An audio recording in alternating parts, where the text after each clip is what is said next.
All right. Hello, everybody. Welcome to the first episode of We Don't Have a Name. Dara and I did this exact thing when we created our podcast. Okay. We just started filming a podcast and we didn't have a name. So by the time I'm editing, I'm sure we will come up with a name. For now, the name is Our Podcast. Our podcast, yeah. Our comic podcast.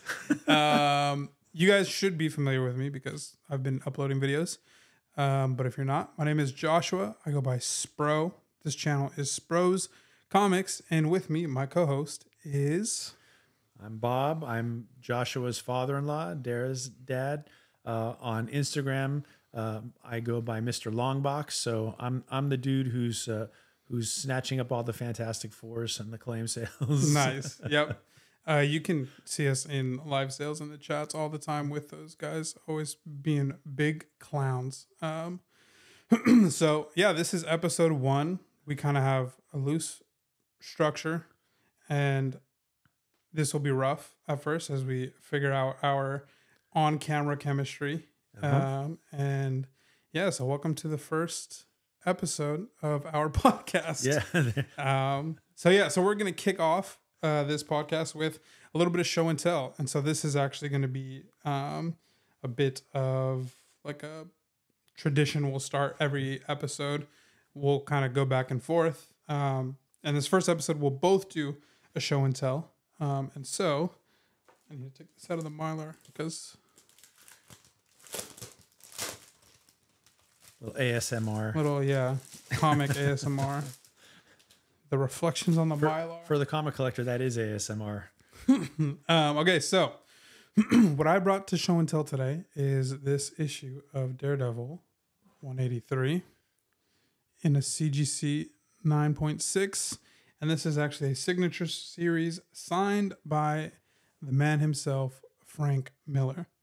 And the reason why I brought this specific copy to present is because this book is kind of what kind of brought me back into collecting after. I would say growing up, I wasn't like ever seriously into collecting. It was like more sprints. And I would say this is kind of what put me into the marathon of collecting. Yeah. So early on in my wife and I's marriage, Dara, who goes online by Dish, we were watching Daredevil, the show, and I had seen a little bit of the first season when it originally came out, but I didn't, I think I was in college, first couple years of college. So I was mostly just hanging out with people and touching grass. Right. But then, so came around to watching this later, and I absolutely fell in love with the show. And yeah, I specifically love season 2. That's kind of when they introduced Punisher. And I think the rooftop scene between him and Daredevil is just one of the best, just one of the most well-written scenes, their chemistry. And then at the end of that season when they're in the graveyard, and it's all so good. And so I remember watching that, and just, I think we had finished the series. We might have even finished season 2. I don't exactly remember, but I remember thinking I need to figure out what this show, what comics this show is pulling from. And so found out it was the Miller Daredevil run. Yeah. And so I went to House of Secrets. Is that what it's called in Burbank? Yeah. Great shop. Went to House of Secrets down in Burbank, and I just went through their boxes and I pulled out every single Frank Miller book, Daredevil run I could find. That's a great place to start. Yeah, and so I didn't buy the whole collection. Obviously, first Elektra in there, and then there's a couple of the earlier ones, like the Bullseye cover, that are a little bit more expensive that he didn't have. Right. But I eventually got around to getting them all. But so I don't know exactly which of these books I bought first, but definitely this book and season 2 of Daredevil is kind of what lit the fire into going on and collecting again, or for real. That's such a great book. And I love that you got the Miller signature on it just to put the exclamation point on it. Yeah. It's gorgeous. Yeah. And this actually is not the copy that I had originally bought. I think I bought a much lower grade copy. So I went back. I think I found this on eBay, and You went all in. when the Miller signing was announced at Torpedo's shop in Pasadena, I was between a few different books, but I eventually landed on this one because of that history that I have with absolutely loving season 2. So it's so funny that you did the Daredevil, and it's the Miller Daredevil, because we just, I guess 2 weeks ago, went to the Frank Miller documentary together. Yeah. And Frank Miller was instrumental in my getting started in comics. That was when I started collecting back in 1980, 81. The biggest book around was Daredevil 158, and it was smack in the middle of the Daredevil run. So the Miller Daredevil run got you into it or came back into it, and it's what got me into it too. Yeah. So I mean, yeah, because I mean, you were collecting while that run was coming out. Yep. So in real time, you were. Yeah, I have 2 or 3 copies of that book newsstand because I went to the newsstand and bought it. Wow. You know, I guess I was probably in 8th grade and Yeah. rode my bike to the convenience store Wow. after school with my quarters in my pocket. And you know, back then it was, do I use my quarters to play Asteroids at the Straw Hat Pizza, or do I buy these comics? And and that was I made the right choice. So this book is, I'd say, pivotal in me and where I'm at today. That's not where my collecting started. My dad is a biker. I'm the first in my family line to not be a biker. And so my dad's also used to be a photographer. So when he was kind of really big into both, we would go to the magazine shop by where we lived, and he would pick up his photograph magazines and stuff. And Is that the one by where the Walmart used to be? No, this was when we lived in the valley. Okay. But yeah, so we, I would go with him, and they had, you know, a comic section in the back, and nice. Back then I would just buy Flash comics, and The Mask, that Jim Carrey movie. Yeah. They made comics. I don't know. And I haven't seen the movie in forever, but I used to love it when I was a kid. Oh, yeah. But the funny thing is I don't remember anything about the movie now.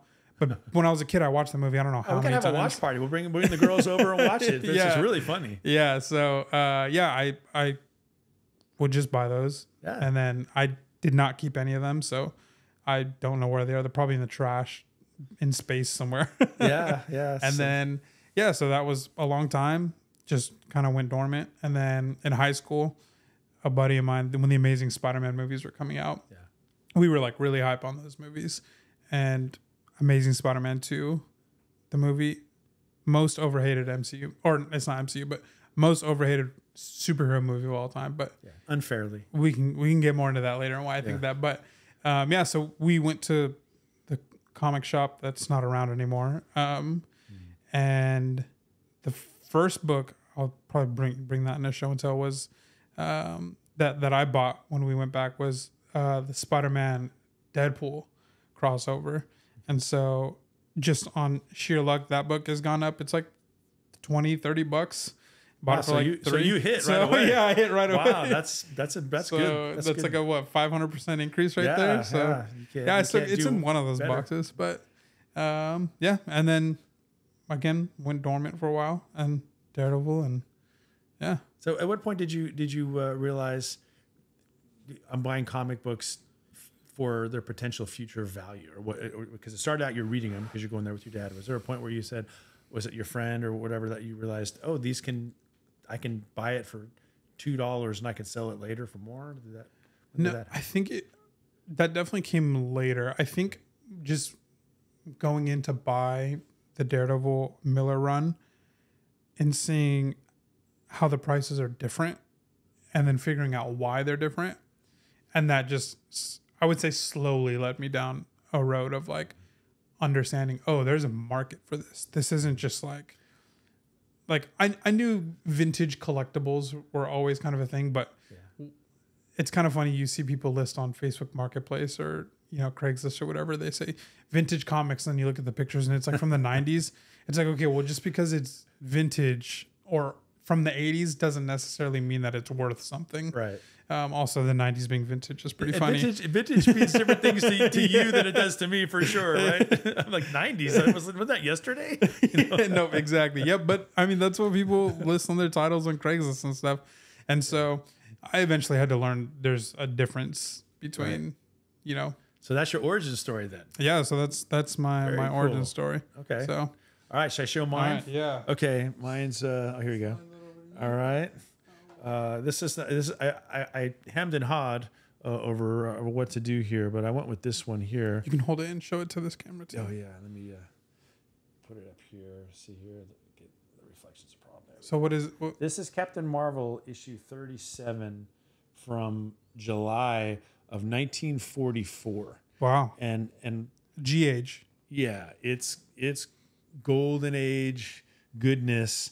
And the reason I chose to bring this one is I thought, well, if I'm going to introduce myself as a comic book collector, let me bring something that really kind of reflects what I love most about comic books. And I love a lot of things about comic books, but what's so cool about this issue, and I seek these types of books out for my collection, is there's a very definitive and clear historical connection with this comic book. Like you see this one and instantly you say, oh, that's a World War II comic. Like there's something about that's historical. I can see it on the cover. And history is one of the reasons, but I also like pop culture stuff. It's the reason I oddly have way too many copies of ROMs in my collection because it was a cool pop cultural thing in the 80s to be, ROM was the measuring thing for memory for personal computers. AI. Yeah. Well, yeah, now. And so it's very 80s to have a comic book called ROM, and it doesn't always work out. Yeah. Okay. But this one is just a preeminent example of that. And I don't know if you could see it, but he's holding, Captain Marvel is holding the war stamp on the right on the front, and it's saying, it says on it, the dialogue bubble for Captain Marvel is buy one of these war stamps today. I mean, it's literally World War II propaganda on the cover. Yeah. That's what it is. And I love that. It happens to be in a Mylar that used to house Avengers 4. Back when I was collecting, when I first started collecting, I paid $60 for Avengers 4 in very good condition. So there's a lot of history in even in the bag. In the bag that it's in. And the way I acquired this is one of my. In retrospect, you could say it was a beat in a sense, a trade that I made that probably it didn't work out for me monetarily, but I would do it every day. I don't regret it one bit. What was the trade? The trade was it was a huge trade. This was one of the books that I got, but I went to a comic shop. It's no longer around in I don't think it is, in San Mateo County where I grew up, and it was Lee's Comics, and he had a bunch of silver and golden age stuff on the wall, and I waltzed in with a stack of McFarlane Spider-Mans that I had picked up in college. 300 or? Yeah, all of it. I had 298, 299, 300, 301, 302, all the way up through 310. I had like multiple copies of every single one of them.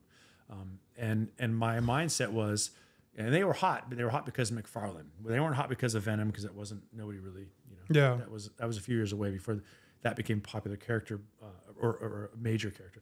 So my thinking, and I still agree with to this day about this approach, was, well, these are modern books. I mean, I just bought them for cover price last year, and I bought multiple copies because even as they were coming out, people were buying them because they were iconic covers. McFarlane was doing art a different way, and I thought, okay, but I paid 50 cents or $1.25 for each one of these. If I can take these and parlay them into high grade Golden Age and Silver Age, that's a win for me. Now, in retrospect, if I had known that Venom was going to be what it was, I certainly would have at least kept one copy of everything. And I've learned since then, never trade them all. At least save one, because that's kind of like your hedge against regret. Like, there's no regret if you keep one. I don't own any of those except one issue 310 that I found somehow was in a different drawer. Otherwise, I would have traded that one too. Yeah. But anyway, what I got for that though, I got a mint Iron Man 1. I got this. I got file copies of Dell Comics and some file copies of Gold Key books. I got a bunch of Silver Age Silver Surfers. I mean, it was actually worked out really well. And I say I don't regret it because that would be a hard comic for me to find. I mean, it's not as hard nowadays because you have the internet and you can pretty much find almost anything. I've never seen this book, so but whatever that's worth. It's just, I mean, back in the day when I started collecting, and I'll get to my origin story now in just a second. The only way to get a comic book was either your LCS happened to have it, or you ordered it from like Mile High Comics. Yeah. Which was just a comic shop in the Denver area, and it was mail order, and they had a catalog that's something you can see them in the 80s comics, not these ones, but the 80s comics. They have a list of comics that they're selling and a price and an address, and you just sent it in with a check, a literal check in the mail. Dang. And you waited 3 weeks, 4 weeks, and then your comic box would come in UPS, and you had no idea if the comic that you wanted, that you ordered, the comics that you ordered, which ones were actually going to be there. And never, ever in all my time did I get every single book come. Yeah. And so I'm like, I must have ordered first appearance of Wolverine and X-Men Giant Size 1, FF48 a dozen times. Really? And then, yeah, because But they just never got them. Never got it. Wow. So what you would get instead was just a store credit. I mean, it's like the most disappointing thing. I mean, it wasn't. They were really good. Mile High did a really good job, but I mean, it just was the way it was back then, But nowadays, you can get pretty much whatever you want, whenever you want it. But yeah. And the third way would be comic conventions. That was it. There's only 3 ways to do it. But my origin story in comic books was, I had he was the best man at my wedding, so we're still really good friends. But we met when we were in 2nd grade. His name's Chris. And right about I think somewhere between 4th and 5th grade, we got in a dispute over who knows what, had a fight, Yeah. And we just didn't talk for almost the whole summer. Like, it's crazy to think, but we just didn't. Mm-hmm. And I found a new friend to hang out with that summer, and he found a new friend to hang out with that summer, even though we lived on the same block. And it was just so petty and stupid, right? But at some point during that summer, we both realized, what are we doing? Dude, these guys suck. This is stupid. I hate hanging out with this guy. Yeah, I miss you, man. Yeah, right. And so we became friends again. And what happened was, he had made friends with this dude who was into comic books, and so he got my friend Chris into it. How old are you? 12. 12. Or I guess maybe 11. And so he got me into it. So this was like 1920. 1980, 1979, 1980. So yes, I guess I would have been 12. And so my introduction to comic books wasn't the stories. It wasn't the covers, although I liked both of those things. It was, hey, this is a collectible thing that can be a money generating thing. Really? That was the way it was interesting to me. And so I learned from the very beginning the importance of condition, the importance of issue number 1. First appearances were not as big as they are now, but they mattered. First time an artist worked on a particular issue. But the biggest thing we sought after were milestone issues, like issue 100, which mean really very little these days, and issues number 1, which is why I have a bunch of Dazzler issue 1s, because it came out in 1980, and that was the issue 1 that I could get my hands on. It was the first comic ever not to be distributed on newsstands. If anyone ever tries to sell you a newsstand version of Dazzler 1, they're scamming you. There's no such thing. They were all direct edition. It's the first time that a comic was ever direct edition only. You could only get it at a comic store. So correct me if I'm wrong, were you early on the fact that these could be collectibles? Were you like an early adopter of that mindset? Because I would love to say that, but by then the Overstreet Price Guide was already on the 11th edition, so it was known people were collecting. But in retrospect, yeah, I mean, Overstreet Price Guides like issue 53, I think, the 53rd edition. So yeah, relatively speaking, I was. Because I think it isn't until the 90s until sports cards, comics, where these companies kind of realized what they were producing, and they kind of saturated the market and ruined it in a sense. They realized it. They said, oh, these aren't just kids buying our books. They're collectors are buying them. So let's make them collectible well, I call it manufactured scarcity. And, and the comic industry still does it with the ratioed books. Right. But sports cards were notorious, you know. There's one of these rare inserts or die cuts in a whole box, you know. Yeah. And that's when is anyone watching this podcast who collects comics not collected cards at some point? I think they go hand in hand. But I soured on the card collecting thing pretty early because of the manufactured scarcity. Comic books, it didn't really happen until the 90s. And I actually did get out of it in the 90s for that reason. I just thought, wrongly, but I thought, how can any of these new books ever be worth anything? They're printing millions and millions of copies. But it doesn't seem to matter how many copies of New Mutants 92 they printed. I wish I had it, you know? Right. And the funny thing is, I was working at a comic shop in Hollywood when that book came out. I mean, I could have had as many copies as I wanted for cover price. Yeah.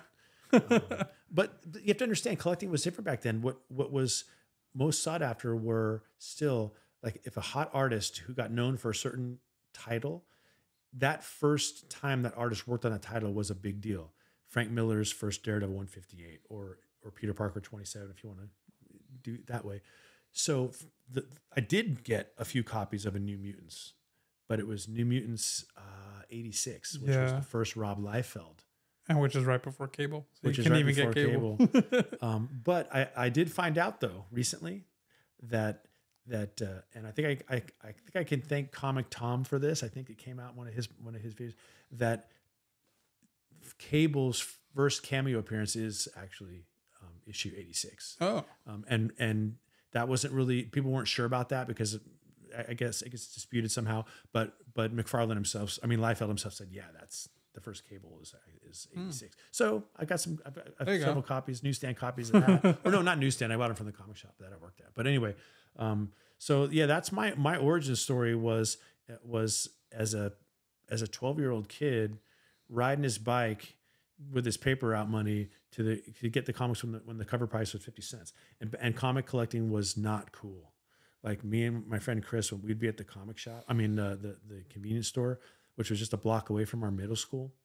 You talking like a 7-Eleven? Or like I said, it was actually, we called it the convenience store, but it was basically like a 7-Eleven. Okay. It had a little spinner rack. It's like a little liquor store. Yeah, exactly. Yeah. And, Hostess, ding dongs, and apple pies, things like that. And so half my allowance went to the sweets and the other half to the comics. If there's anything left over, I was playing Asteroids at the pizza joint. But when we would sit there and like pick over the comics from the newsstand to get the best looking ones that didn't have, that were the mintiest looking books, because we knew that condition mattered. Yeah. But we had one eye always on the door, because if one of our friends came in or anybody from the school, we had to pretend like we weren't looking at the comic books because we would have been made fun of. Yeah. It wasn't anywhere remotely close to cool. Nobody knew we collected comic books. I see. So, but that's all changed now. See, but then you could have just showed them how hot Elektra is, and then they would have stopped. Like, you're probably right. What 13-year-old at kid, that age, yeah, 13-year-old boy, it wasn't. They probably would have understood. Yeah, exactly. Oh man. Okay, so that's a little bit of our history, and this just came to mind, and I'm trying to remember because I haven't given much thought to it, but I'm trying to think of when our paths converged. Because obviously I'd known you for a few years because dated your daughter, got married. I wasn't collecting immediately. I think I knew you were collecting. Yeah.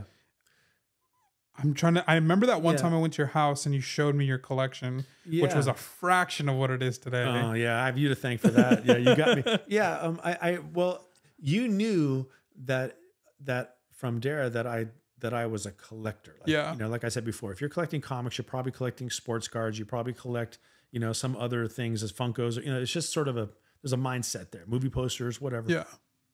And one of the first gifts I think you ever got me was a limited run of a Will Clark baseball card. Oh, that's right. And I still have that card on display in my office at home. And I.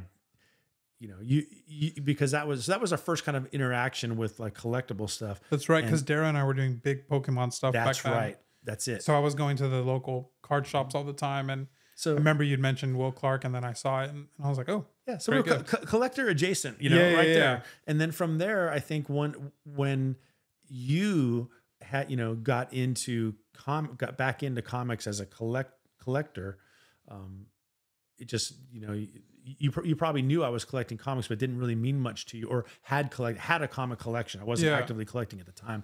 But then when you kind of got into it, that's when you kind of were taking an interest in wanting to see my collection. Yeah. And then when I can't remember if it was you came over, and I can't remember what the occasion was, but I just broke them all out, And I think I just asked you. Yeah, I was like, hey, let's can go. you show me your whole collection? Yeah, and that was it's like 3 boxes. 2 years and more dollars ago than I'm gonna admit right now. But yeah. Yep. And I think at that time I had 1 short box.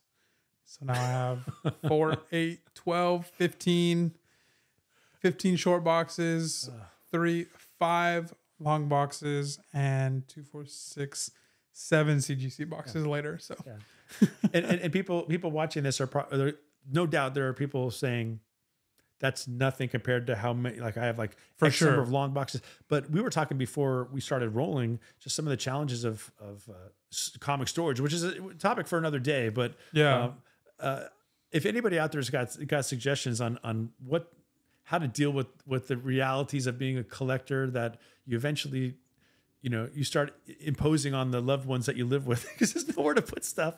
What are your solutions on that? I'm all ears. Anything short of getting rid of any comics or buying another house, a bigger house, Yeah. Well, that's where I'm at right now. Is we moved recently, and so naturally that's just kind of caused me to put more eyes on my collection, as in I got my own office space, so I had to design my office space. And where I was storing my comics before was just in my closet on the floor, box on top of a box on top of a box, which limited me from accessing individually comics unless it was the top box. Yeah. So when we moved, I got the nice rack and I put everything on there. And it looks good in here. And so now I'm looking at my collection, and there's a lot that I bought 2 years ago that I'm like, I don't really want this anymore. So I'm now in the condensing stage, but that's not the only reason that's kind of put me on that train of thought. Is the market and the economy and where we're at also kind of puts everybody in the position of, okay, what am I collecting and why am I collecting it? So let's talk about that. Let's talk about where let's do that. Where the industry is today, and where that means for you and me, you and I as collectors, or and for anybody, for our viewers, right? Really curious about. I'm curious about that because it definitely, the market dictates a lot of stuff. Yeah. So I'll say, when I got into the hobby seriously, I was kind of just buying almost anything. I don't think I really had I knew what I liked, so I knew what I was leaning towards. So obviously Daredevil, Spider-Man. I mean, who doesn't? Especially anybody my age who doesn't like Spider-Man. Yeah. So those things, and then learning about new things, and when you learn new things, you just get excited about them. Yeah. And so that excitement, that excitement, unfortunately, also turns into money spent. It expresses itself in purchases. And so there's a lot that I like. Okay, one thing, I feel like I have too many Scotty Youngs. I like Scotty Young a lot. I think he's really cool. Yeah. And I mean, I could be wrong, but I don't think anybody was doing art like him up until him. Right. Like, no. At least not in the comic book space. The anime manga space, it's a lot different. No recollection of that ever. But there's no baby chibi type variants. Like that's very much his thing. That being said, I wish I had a few less than I currently do. So what are you doing right now with the big Marvels, Scotty Youngs that are just proliferating the LCSs right now? So are you buying them? I kid you not. Today I'm at our LCS. I'm sweating over holding one Scotty Young. I was able to say no to all of them. Okay. I'm sweating over the Daredevil one because I'm like, do I want this? Do I not want this? I actually decided against it because my thought was, I have his OG Daredevil ones that are cooler in my opinion. And putting that one down allowed me to pick up another book that I liked more than that one. Well, so, you just hit on something that all collectors deal with, which is how do you discipline yourself so that you can curate your collection? You know, because like you said it. You said when you first start collecting, trigger happy. You're buying everything. Yeah, and I would never want to like quench that in a collector, because that's how you figure out what it is you want. Totally. And the result of that is you end up with a lot of long boxes, short boxes of stuff that you go, well, you know, I don't really want that anymore. But if that's you out there, that's welcome to the party. Like that's part of the journey, you know, and that's, and it, there's no way to find out what you want, but to try it, you know? Yeah. But you said something to me, that was very wise last year when the Batman Spawn stuff came out. Oh, right. And I mean, if you guys remember that, there were I think 13 to 15 different covers for these for that particular story. Yeah. And I'm afflicted with this completionist streak. Yep. And it's very pricey to have that. And I'm like, I gotta have them all. I gotta have them all. Even the Barnes and Noble one. All of I did get the Barnes and Noble, and I got one for you too. And I was really stoked about that because I thought for sure that would be the one I wouldn't get. Yeah. Or at least I wouldn't be able to get until I went to eBay or something. Yeah. And so I was feeling really good because I got them all, and they are cool. Right. But they take up a big chunk of a short box, and I don't see them being, you know, particularly rare or valuable 20 years from now. Anyway, Right. I'm not saying I don't enjoy them; they're really cool. But here's the deal: the very next month, there was another 2 or 3 that came out, and I looked at it, and I was so exhausted by that. Were we in the LCS together when I said this? LCS together, and I looked at it, and I thought I thought I was done. Like I got them all. Yeah.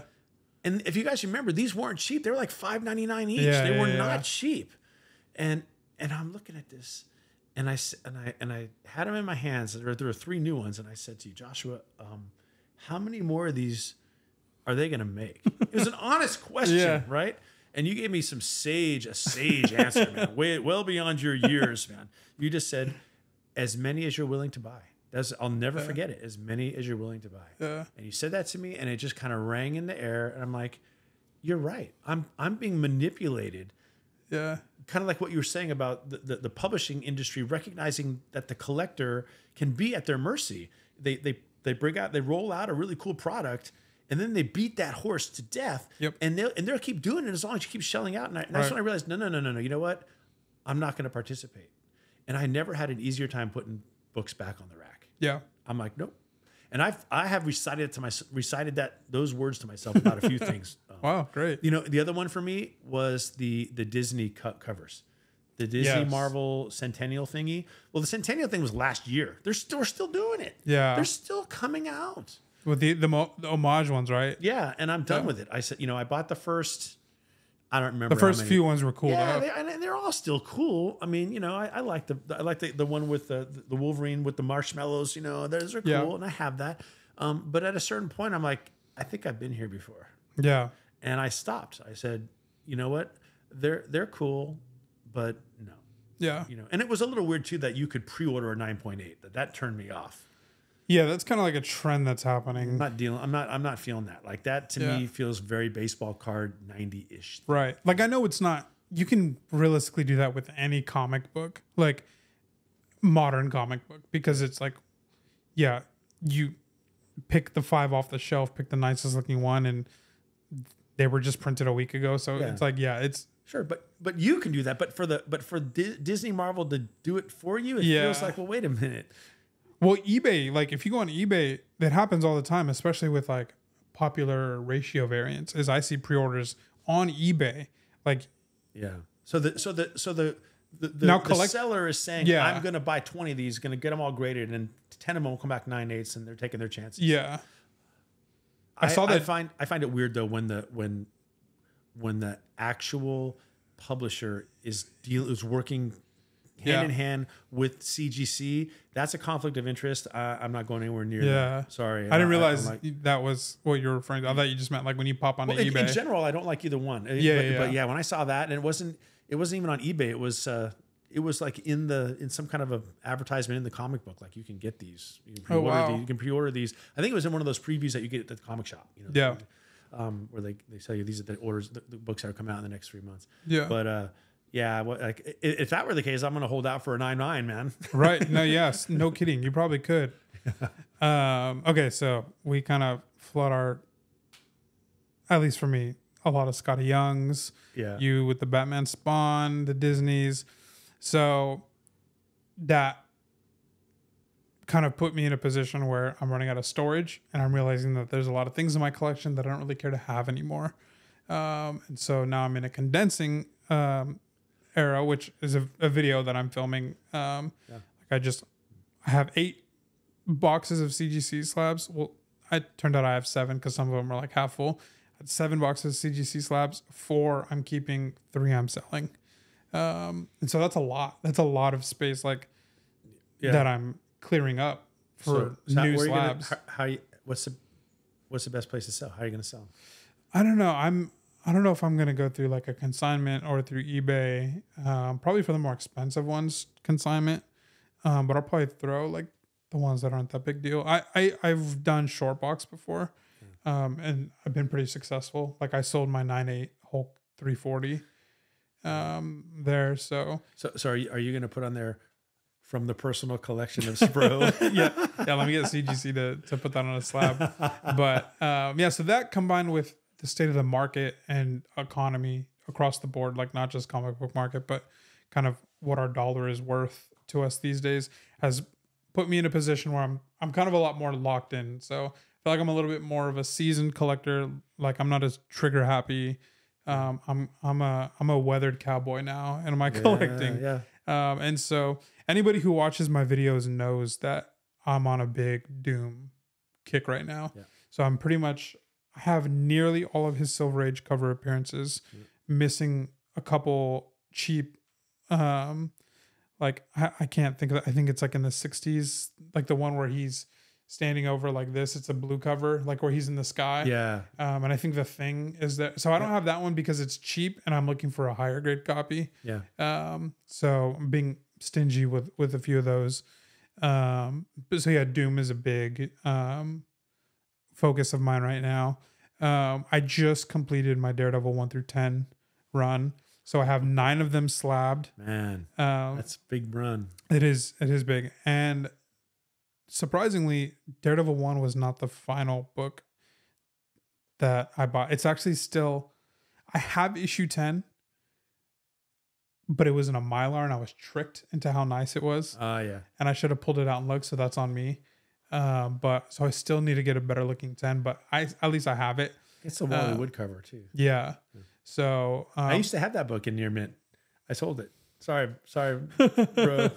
So yeah, I have 1 through 9 slabbed and I have 10 raw. I'm looking for a better one, but I will say I've completed that. Focus on Doom. Mm-hmm. I have, just like anybody else, like I love Skull covers. Skull is my branding on my gaming content. So, and I have kind of loved Skulls. I mean, I got it. Yeah. Well, maybe on that camera, maybe you can see.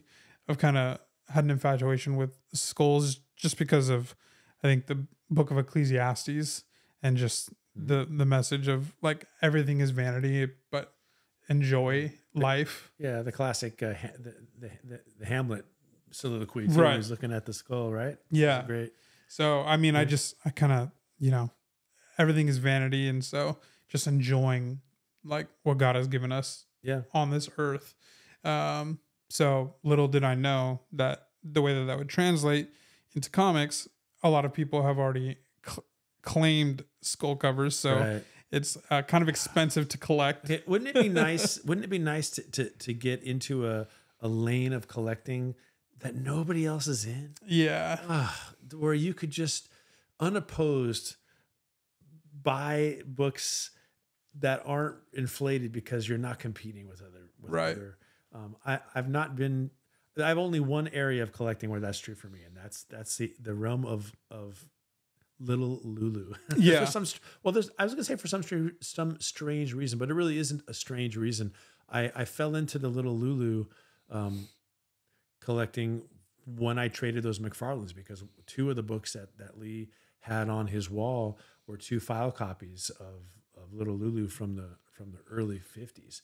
And I mean, they are clean and clean. And I'm going to get them graded eventually, but I was always so proud of those books. They were file copies. And Yeah. They looked like file copies means that they were in the personal files of the executives at Dell Comics, and they never ever were distributed. They never saw the light of day. They were never read. They were stored on site. So they're beautiful. And then I had 2 daughters, and they both looked like Little Lulu. And because you married one of them. Well, you didn't marry her because she looked like Little Lulu. But as kids, both of my daughters looked like that. Yeah. Curly, dark hair, cute as buttons. The whole thing. So, so that was one of the big adds to my collection this past year was 4-Color 74, 1945, first appearance of Little Lulu.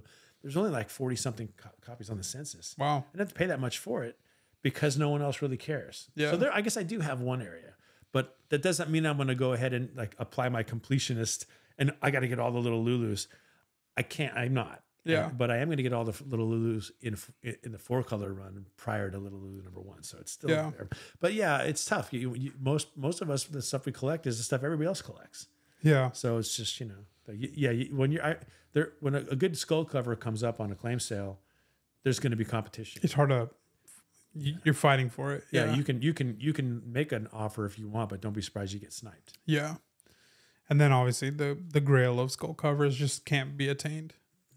Not by any normie like us. No, you're talking about the one with the gangsters hanging out of it and Punch Comics shooting each other. Oh, that's beautiful. It's gorgeous. It's eerie and perfect. Yeah, I couldn't even afford it if half the cover's ripped. But the thing is, that's a book where I wouldn't even care if it was beat up. Like it almost fit like if it looks weathered, and it's because it's a grimy cover anyway. Like, it would somehow fit. It might even make it look nicer. Yeah. So Skull Comics, Doom. Mm-hmm. I've also kind of recently had, I don't know, I guess an infatuation with 20-cent and 25-cent covers. I just really like, I have to be careful how I say this because people will come at me with swords ready to pierce me. Uh-oh. Silver Age artists are great, but art has progressed in so many good ways that a lot of Silver Age stuff and even Golden Age stuff that people attribute so much value to, not just monetary value, but just so many other things. Like, I get it, but I also don't get it. Like, LB Cole, it looks great. I don't really understand the hype. Schomburg, I can understand because, like somebody said in a claim sale today, somebody said it's like you're watching an entire movie. Or it was the other day when that Select came up. Yeah. And I can see that because it's like Submariner and it's not just like those three, but it's like the context he's drawing. It's so much. Are packed, yeah. Yeah. I like Jack Kirby. I'm not like a huge Jack Kirby guy. Like, I think it's pretty like, I would say it's excellent, basic, like design. Like he doesn't do anything flashy. He's not really trying to impress you. A few covers he does, like I'm thinking like the Doom, with the Daredevil crossover. Oh yeah. The big hulking character, or FF29 where it's the Watcher looking. Yeah. Like there's some covers like that, really but good. For the most part, it's like, he's just a very simple, but he does it really, really well. I feel like when you get into the 70s and the 80s, that's kind of like when artists were taking a little bit more risks. Mm-hmm. So they become a little bit more complicated. So that's kind of what I like about the 20 and 25 cent covers. Yeah. And I think out of that is kind of where you get guys like McFarlane who really shake up the scene when they enter. Like Spider-Man was not this like crazy flexible, like no, his limbs could go anywhere with McFarlane. Like Spider-Man was not that before him. And now that's the only Spider-Man that we know. Like, yeah, that's true. And so I kind of like that inception of like, we're changing the way that like, these covers are being drawn. I actually credit DC with a lot of that change. I'm a Marvel guy, but I do really love in the late Silver Age DC covers. Neil Adams, like exactly. they're so bright. There's so many primary colors just popping off the page, popping off the cover. They're beautiful, and you see a lot of that in Marvel and DC, but Marvel kind of catches up in the 70s Bronze Age. You look at these covers, and they're really very bright. A lot of bright, contrasting colors, and they're gorgeous. They're and where they're a lot more muted in the 60s for sure, a lot simpler. In the 70s, maybe because they had to get more competitive. There was more comics out there, but they put a lot more time and effort into making those covers pop. Yeah. And I agree with you. They look. I love looking at a Bronze Age wall. Yeah. Even if I'm not looking to buy a Bronze Age at the moment, I love to look at a Bronze Age wall because it's gonna be a lot. It's gonna assault your eyes in a good way. It's gonna be a lot to look at. Yeah. And DC was doing that in the probably 67, 68, a little bit earlier. Maybe I'm wrong. Maybe Marvel was in there too, but I think of DC late 60s as the first ones to really just pour a ton of colored ink on the covers. I mean, sometimes they'd have whole covers that the whole where Marvel would be white background and DC would be like a lime green. You know, for no reason, it just is. Yeah. Some beautiful stuff. Yeah, I would say, I'm not trying to dunk on the legacy of like iconic artists, but I'd say it probably starts with Neil Adams, and then he passed the torch to Frank Miller. And then obviously there's artists around them that are also doing the same type of work. But as far as like generations go, I'd say like Neil Adams and then Frank Miller and then Todd McFarlane as like innovators for their era. Yeah. Like everybody was kind of doing it this one way. It was safe and it looked really good for the most part. But then you just kind of get this artist who's like, it's time to shake things up. Yeah. And so, I mean, that's what we learned in that Frank Miller documentary is like, Neil Adams didn't believe in Frank Miller, and Frank Miller was like, okay, well, let me show you. Yeah. And why is that? That's because there was a tradition set. Yeah. And Neil Adams had changed the tradition a little bit, set this new standard.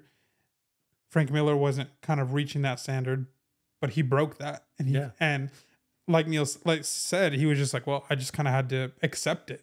Yeah. Like he was different. I didn't understand it at first, but I came to understand it. And I'm sure it was the same for McFarlane. I mean, McFarlane was controversial in a lot of ways. Yeah. But I've heard him say about himself that he wasn't really much of a drawer. That wasn't his skill. Yeah. But he was a graphic artist. So he would work with geometric shapes. That's why some of that early stuff, pre-Spider-Man stuff, you see, or even in the Spider-Man stuff, but you see these covers where he's using panels as like cube panels, and it's really very creative. He's like, it was creative, but I was basically doing it because it was the only thing I knew how to do. Yeah. But hey, do what you do. You know? But yeah, I mean, that's when he got a hold of Spider-Man, forget about it. Yeah. It was different. Everybody knew it was special. Yeah. Why didn't I keep one copy of these? You're stupid. So that's kind of why I like that era, because I feel like the artists were just getting more risky with the directions that they were taking it. So the challenge I have with like how do I go about collecting these days is that I'm so, like everybody else, I have so many different ways to appreciate a comic book that it's hard. It's hard for me to stay disciplined. Like I'm wearing my Fantastic Four shirt that you got me for Father's Day. No, it wasn't me. Wasn't you? Who was it? It was your wife. It was my wife. Oh, that's right. But she consulted you. I told her what to look for. This has you written all over it, though, right? So thank you for that, for the consultation with my wife. Yeah. But I'm wearing this because I'm a Fantastic Four collector. I've always been. Me and my friend Chris decided we're going to focus on a specific title. He chose Iron Man. And I chose Fantastic Four. In retrospect, unlucky for him. Yeah, I mean, Iron Man was dirt cheap. I mean, I know he's got a 55 in there. He's got a 1. He pretty much got the whole run. What's 55? First Thanos, first Drax. Oh, right. But I mean, so he's got 3 books. He's got Iron Man 1, Iron Man 55, and then Demon in a Bottle. Yeah, and that's it. That's it. That's all. I mean, those are all great, but yeah, that's all. But I also, I chose Fantastic Four because I loved the Thing, and I love the Human Torch and I love Golden Age Human Torch. I just like FF. Let me give Jack Kirby his flowers because I kind of didn't earlier. Okay. Human Torch, incredible. Yeah. Like that design, I don't think I don't think anybody could have designed Human Torch the way that he did. Yeah, and he broke the mold because it was radically different than the Golden Age. Yes. The lines just changed everything. Right. Yeah. Yeah, great. I wish I had a hankering for Spider-Man, but I didn't. Yeah. You know, in fact, I there's not a lot of Spider-Man in my collection. I mean, it was almost like you're either in the Fantastic Four camp or you're in the Spider-Man camp, and you can't be in both. And so I chose Fantastic Four. So I kind of eschewed Spider-Man. I just didn't collect him. And you know, that was a mistake because in the 80s, had I been collecting him, you know, I would have. It doesn't matter. Whatever. I'm happy. Every Silver Age, especially under 100 Spider-Man book, is iconic in some way. Yeah, even if it's not a key in any way, the cover is somehow gonna fetch you a price. Yeah. So it would have been from a collector standpoint, Spider-Man, investor collector standpoint, speculating standpoint, Spider-Man would have been the better decision. But I've gotten a lot of joy out of collecting the Fantastic Four. So anyway, I'm not trying to collect them all. I know I'm not going to get them all. It's too much of a grind. It's too much money, and I have too many other interests. So, but that's my primary. I'm always looking for those. I'm always tempted by a good deal on a Fantastic Four. But I also I get my head turned by an amazing cover, by an iconic storyline. Something like I said before, something that's got a historic or pop culture component to it, especially on the cover. I love that. I love, issues like the Green Lantern, Green Arrow drug issues. Yeah. It becomes difficult for me. I just recently got into Golden Age. Okay, the battery died on that. I guess we can keep going. We'll just have these two. So I guess, all right. Well, unlucky. I'll wrap it up. I recently got into the Golden Age stuff, which maybe it's because an issue of space. Like I know it's limiting. I can only buy so much. It's very expensive to try to get too much there. But like I told you the other day, I've made myself kind of a treasure hunt list of categories of Golden Age books I'm looking for. LNLB cold cover, for example. And I got 2 of them, Bible story comics that nobody wants. Yeah. But I do. I think they're really cool, and I got it for a good deal. And a bunch of other Schomburg I want, a Schomburg cover, and a Matt Baker cover would be nice, and a few other things like that. Expensive though. It's tough. Yeah. So anyway, how do you stay disciplined? I don't know. It's difficult, but I do think you have to allow yourself, like you've said to me also, room for the exploration. Yeah. I mean, yes, discipline's important because money's involved, storage is involved. Also, you're never going to complete anything if you're not disciplined. But it's also part of the fun, though, the unexpected thing. Yeah. That's why I got to be very careful when I log on to Instagram and I pop up, the latest claim sale. I got to watch out because I tell myself, well, I'm just watching. And I really am. That's really, truly my intent. I do not intend. But then something pops up. Wow, look at that. You see stuff on live sales that you've never seen before. I've never seen it. And it's in, then the rationalization starts. I can afford it, or it's cheap, or, and then it just goes from there. And then, of course, even if the first book you buy is cheap, then you're like, well, I'm paying shipping already, so I might as well. And then away you go. Next thing you know, it's a few $100 down the road, and you got another, another package arrives in the door and all that. But so it's tough. But I think that's part of the fun. Yeah. I would like to get a little better at being willing to part with my comics. You've sold books, selling books. I've sold a ton of books.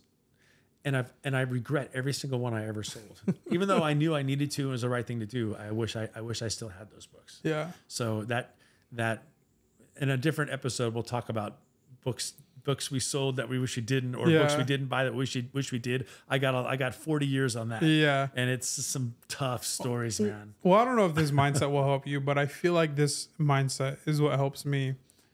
And probably, you had other situations for which you had to part with your collection back in the day, but kind of what I think is when I'm selling books is, so I just split up all my CGC, all my slabs, what I'm keeping, what I'm selling. And my thought process the entire time was, do I want this book or do I want FF5? And so I was looking at a book and I was like, if selling this book means that I have a chance of getting FF5, I'm willing to take that chance. And then if I look at a book and I'm like, do I want this book or do I want FF5? I'm like, I want both. So I'm like, okay, I'm keeping this book. And so, that's a big price that I'm kind of hunting after. You're going to have to sell some things. Yeah. And so maybe if there's like a big, like you were talking golden age, like getting a Schomburg, like a... I had a Schomburg. Human Torch 23, mint condition, about for $125 when my wife and I were dating. Oh gosh! And I sold it in the 2000s on eBay for about, I don't know, 500 and something bucks.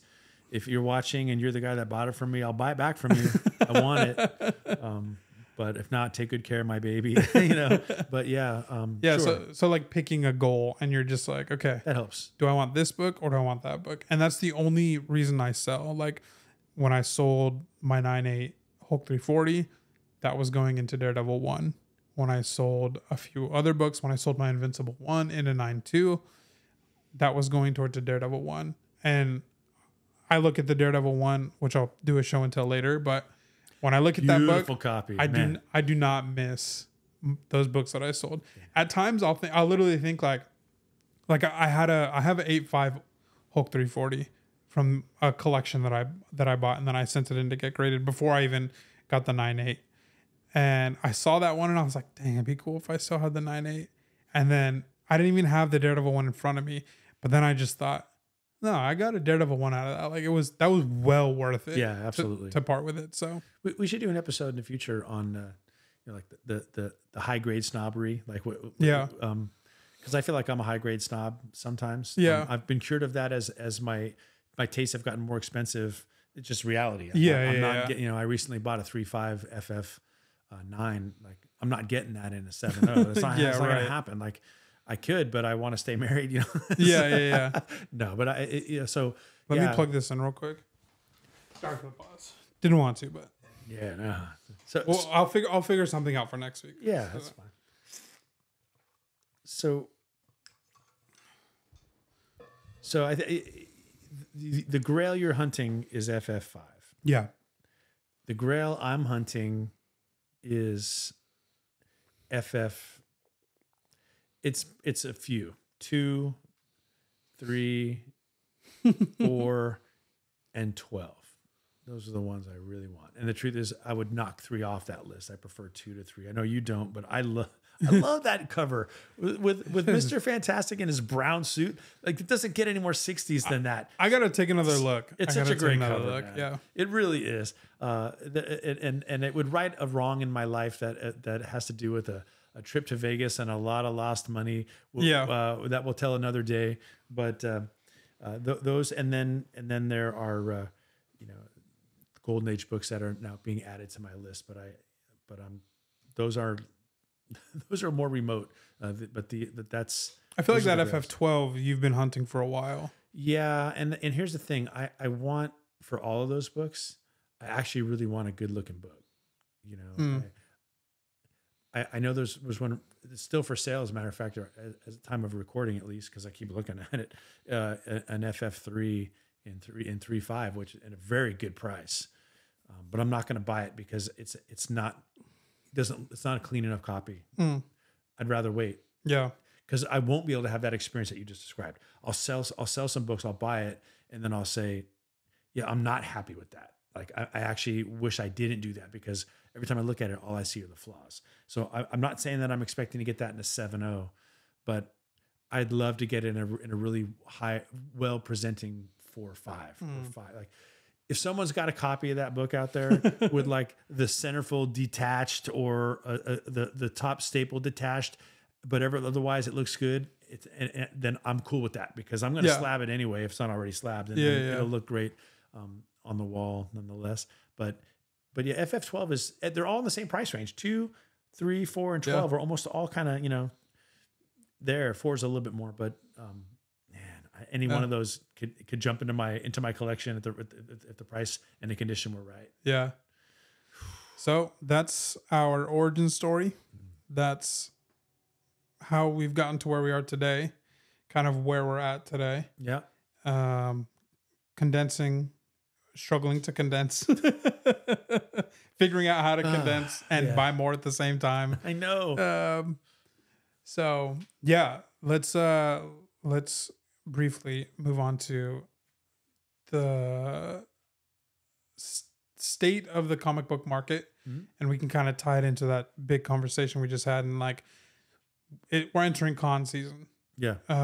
So obviously the market is going to be something that's on the forefront of our minds a lot. We just went to a mini show the other day, and then we might have a chance to go to San Diego. If not, we'll have Torpedo just before it. Yep.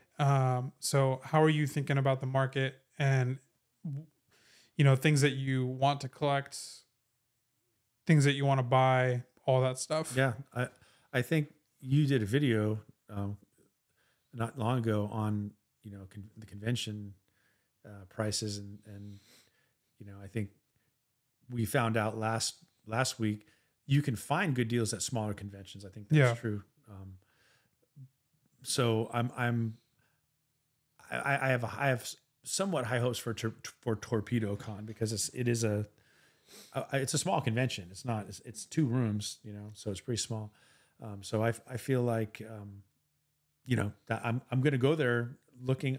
I might even bring books to trade. Like that's another thing we haven't even talked about, right? Yeah. Like, so I don't know if I want to schlep a box of CGC books around, but maybe I'll bring a list and have them like in the trunk of my car. I don't know. But yeah, I think the market, it's tough because people are probably sick of seeing the prices go down. Yeah. Let's face it, especially if it depends on the reason you're buying the comic. If you're buying it purely as speculation, or you want to flip it, and I know a lot of our people who are watching this, and people we buy from and sell to, we're all kind of doing that a little bit, right? We're watching that, so that's tough. Like the market's been these books have been dropping consistently for 3 years, and it doesn't feel like it's stopping for a lot of them, except for like the major Grail keys. And so it's tough when you buy a book and then a year later you go, wow, I could have had it in a whole nother grade step up for the same price, or saved a few $100. My horror story is first Kang. Anybody who bought Kang based on the amazing performance that Majors had got screwed over by what happened. And so, yeah, sure, that the bottom has fallen out. But you still have I don't regret buying the book. You still have it. So, but it's tough. So I think we were talking about this the other day. I think there'll be some people who jump to Golden Age just because they're tired of buying books and wondering if they're going to keep going down. And that's kind of what you've done. Yeah. I guess kind of, I didn't intend to do it. I didn't think that was the reason why, but economics definitely plays a part in this. And it's tough, man, because you don't know when to pull the trigger. Do I pull the trigger now, or will I get it less later? All that stuff. So that's tough. I don't know. I mean, it's case by case, right? But if it's a book that you really want, and a book that has an inherent value beyond just that you want it, first appearances, great covers, good high grade, they're going to go back up, it's, but if you're flipping, you got to watch out. But I'm not flipping, so. I've talked to some sellers, respectable sellers on Instagram and stuff, and some of the ones that I think are good, that do mostly shows and not really online. And, they say that, well, there's one guy that says that he doesn't think the market will turn around, that it'll go down, it'll come back up, but it won't go back to 2021 the way it was. And I can definitely see that as a possibility, but because of how connected we are to the movies, just in our hobby, everybody hates the movies right now. Like even the normal fans do not like anything that Disney's producing. Disney, Kevin Feige, knows that they have to figure it out one way or another. I think that they will. I hope so. And so when they do, and Marvel and pop culture kind of gets a little bit more gas in the tank, then I think the market will turn around. I don't think we will go back to 2021. Maybe. I think we could get close, but I think one of the reasons why we won't is because we're not getting stimulus checks. So I Right. think that collecting the collector hobby, like sneakers, Pokemon, sports cards, comic books, like those were all getting crazy prices because all of a sudden a lot of us had money that Yeah, we didn't ironically. need. Yeah. Yeah, that's right. I mean, it's tied to how much money people have, discretionary money, because these are absolutely luxuries unless you own a comic shop and then it's Yeah. your business. But you know, do you think you're gonna have the money to afford? Are you going to bankrupt yourself doing this? That's a question Yeah. that people have to answer for themselves. And it can get that way because you get emotional about a book you want and make a Yeah. mistake. But I always contend that if you buy a book that like I said isn't just one that you like there's room for that, but those are the ultimate luxuries. Like how I might buy a minty little Lulu, but I understand that that's not one that's going to fly off the shelves or try to sell it. It's something that I bought for myself. But if I were to get a nice, clean copy of Fantastic Four issue 4 for Silver Age Submariner, I have confidence when I buy that book. Whenever it is that I buy that book, I'm going to be confident when I buy it, no matter what I pay, because I will be able to sell it. I may lose some money on it. I may make some money. I may just break even. But it's not the same as if I just went on a vacation. Yeah. I'm giving you the spiel I always tell my wife, that she knows these things, but yeah, it is supply and demand. And maybe that's something about the industry that nobody really wants to talk about. And that is, whether or not we can believe the CGC and the CBCS census numbers or not. They are telling us there's a lot more of these books than we thought. And if that's true, that doesn't necessarily mean it's not going to hold its value, but that means demand's got to stay with that.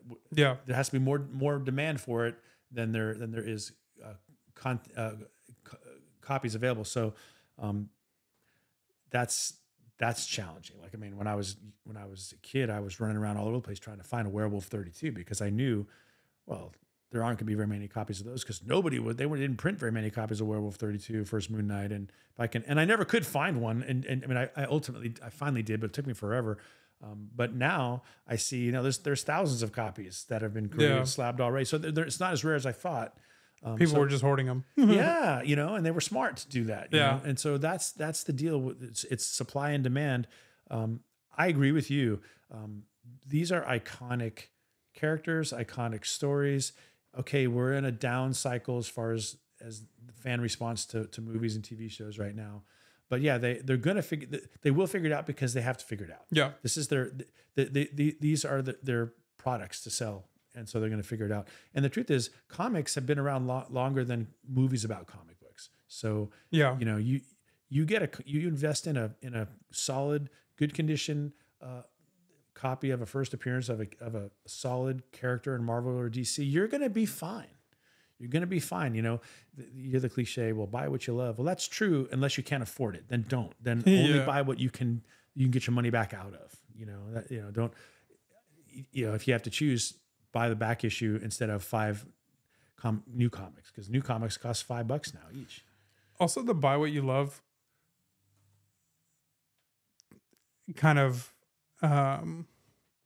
message that's always being told is kind of funny to me because it's always, don't buy this, buy what you love. But it's like, well, what if somebody loves buying these things? Like, right. What if this is like, it's contradictory. Like, just tell people to buy what they love. If it's a trendy thing that has a crazy inflated price, but somebody just loves buying whatever's trendy and they don't care about losing the money, like, in 3 weeks when it comes back down to earth, like, if that's just what they love doing is just chasing the trends, let them. Yeah. Like, if that's what they love, that's what they love. But I think telling people stop buying these things, but collect what you love is a really weird, like, message. Like, it should just be collect what you love. Collect what you love. Be wise with your money. Yeah. Because you can't make a blanket statement because, everybody's different, right? Like if you're just trying to get started in the hobby and you're doing it to speculate and you want to level up your collection, then you're not buying what you love because you're not intending to keep it anyway. Yeah. You're buying what you think is going to be worth more in a year. Yeah. And that's the only consideration. Yeah. That's it. Whether it's a 1960s book in an 8.5 or it's 5 copies of something that you think is going to be a variant that you think is going to be hot in a week that you can flip. That's the only thing that matters. Yeah. And you can be very shrewd about it, and understand that you're not going to win. You're going to lose some, For sure. but just accept it. But if you're, I that was me when I first started collecting. But me now, I'm way more of a collector now. Like, Yeah. maybe it's age. Now that I think of it, you're probably like, yeah, Bob, buy a bunch of stuff because it's all coming to you anyway. Hopefully a long time from now.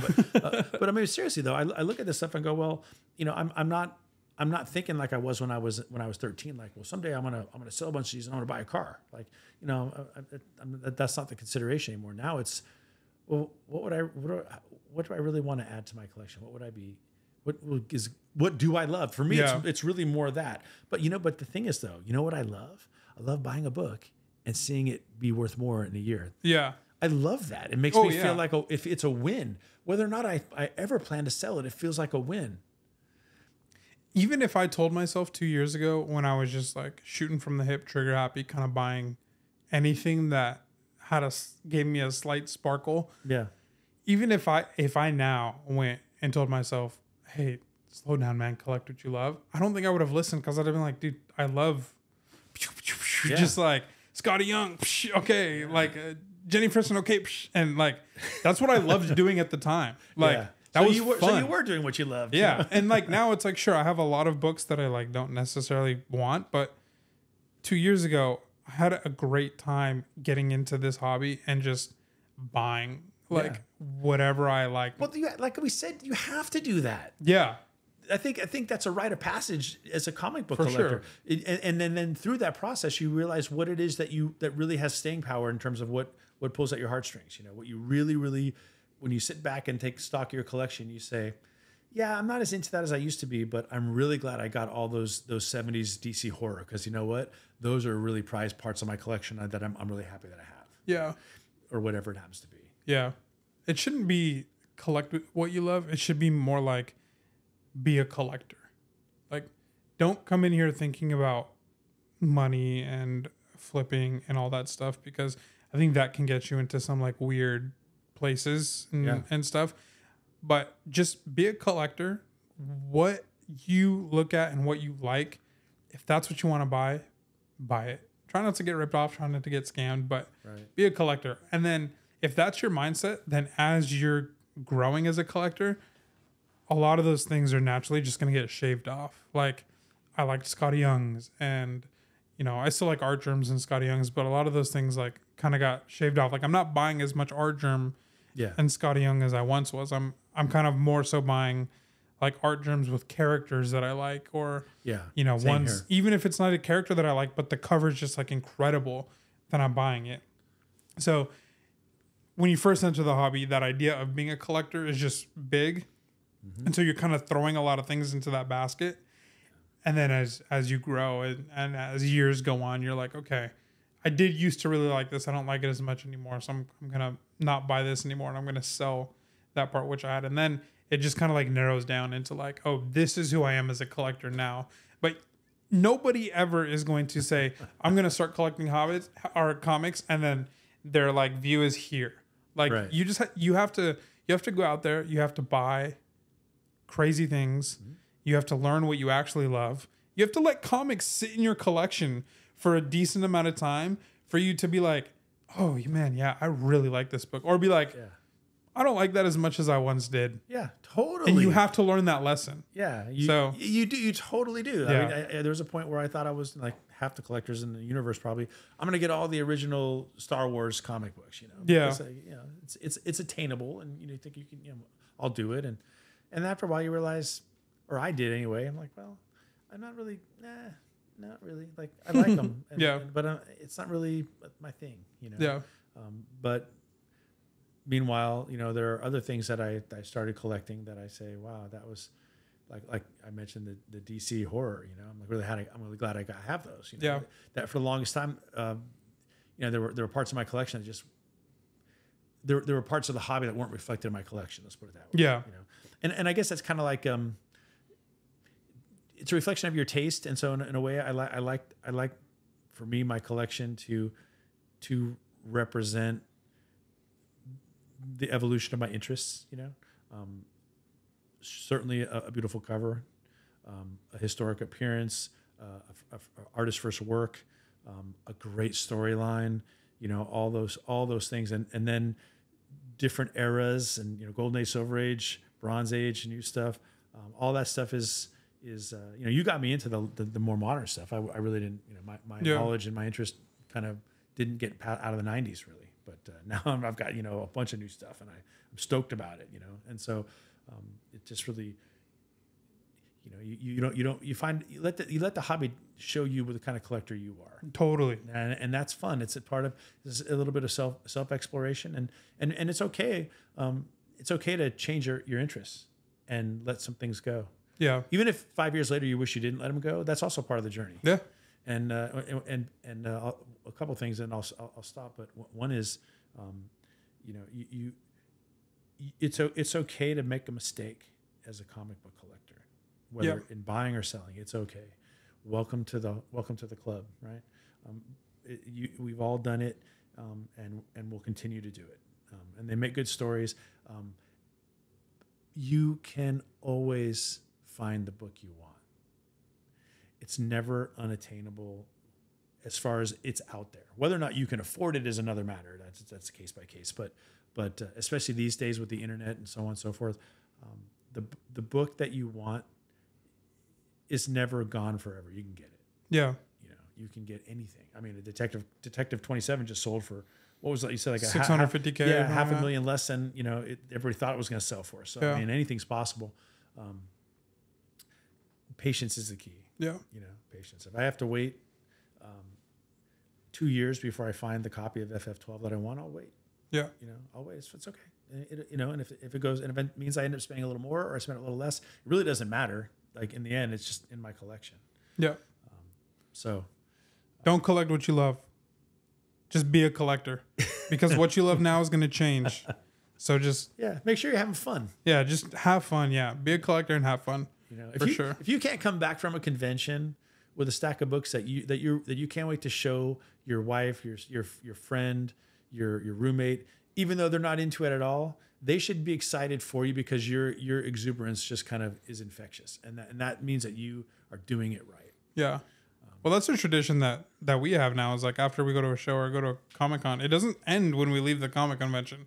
No. Whoever's driving, we get back to their house, and then we're like, okay, what'd you get? Oh, I got this. I love how that was like that went without saying last weekend. Yeah. We just drove, and we got to your place, and we both just got out of the car, walked in with our stuff. Like it was of course we're gonna now do our own little show and tell, because it's so much fun to do that. Yeah. You know? I love YouTubers who and you do this too, but go to conventions, or go to flea markets or whatever, and they take video, and then at the end they cut and they come back and say, here's what I got. I mean, that's so much fun to do. Yeah. You know, and I like vicariously enjoying that experience when other people do it too. For sure. You know, yeah. I've noticed some of the comments on my videos on those like vlogs that I was doing. Yeah.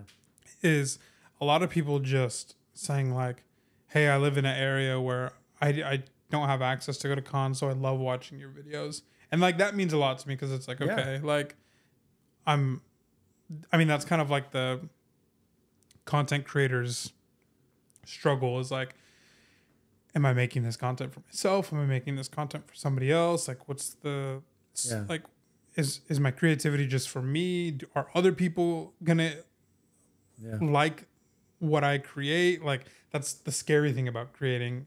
And so to just see people like, hey, I live in rural England and I can't go to any Comic-Con, so to watch your videos makes me feel like I'm there. And I'm like, well, like, thank you for that comment. Like, I'm gonna keep doing that. And what's cool specifically about what you do, I think that's unique, is you don't cut away from like when you see the book and then that's it. You actually let the viewer experience the negotiation to a degree, you know, and whatever is appropriate to show. But with your seller, and so they really do feel like they're over your shoulder and experiencing the actual buying of this book. Yeah. Leafing through Daredevil 1 like you did. Yeah. You know, that was really cool. I mean, if I'm going to spend $2,500, I got to see every page in that. Yeah. And you got a good deal on that book. Yeah. That was gorgeous book. Sweet. All right. Well, I think we're up on time. Yeah, for sure. Yeah. Let us know what you want to talk about. We've got a lot of decades of comic book experience in here, and there's a lot we want to talk about, but we want to talk about what you want to hear about too. So for sure. Yeah. Let us know. Yeah. Thanks so much for watching, guys. Sorry that our camera died. We'll have something figured out for episode 2. But if you haven't already, subscribe to the channel. I don't know how, but by the time this comes out, I'm gonna have this where all the podcasts go. So yeah, do you follow artists on Spotify? I don't know, like on Spotify, whatever it is. And if you got an idea for what we should call this thing, let us know. Yeah, if we haven't named it by then. So yeah, thanks for watching. Don't forget to. And like the true amateurs that we are, our soundboard decided to stop recording in literally the last 10, 15-ish seconds of that pod. Thankfully, it wasn't any longer. But thank you guys so much for watching. Really appreciate it. Go ahead and like the video, subscribe to the channel if you aren't already, and let us know in the comments what types of conversations you want to hear, what topics would you like for us to cover. We'll definitely be reading all the comments. Yeah, appreciate you guys' support, and we'll catch you next week on episode 2. Thank you guys so much for watching our very first episode. It really does mean a lot to us. So on behalf of Mr. Longbox and myself, just wanted to say thank you. But if YouTube is not your main source for podcasts, no need to worry. We upload the audio versions of our episodes to pretty much anywhere that you can find podcasts. So something like Spotify or Apple Podcasts, you can find us there. Links to all that stuff will be in the description below. Coming with episode 2 will be a Patreon. So with the Patreon will come bonus content and longer episodes. So if that's something that you're interested in, stay on the lookout for that. The Patreon content will continue to grow and evolve as we grow and evolve. So this is really just the starting point for us. Once again, thank you guys so much for watching. We really appreciate it, and we will catch you guys on episode 2. Thanks.